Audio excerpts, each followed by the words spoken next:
Sensiz bu dünya zehir gibi. Ben senden ayrılmam, kopamam ki.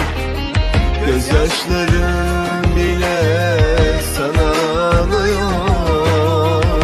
Bu gidişin yıkıyor beni.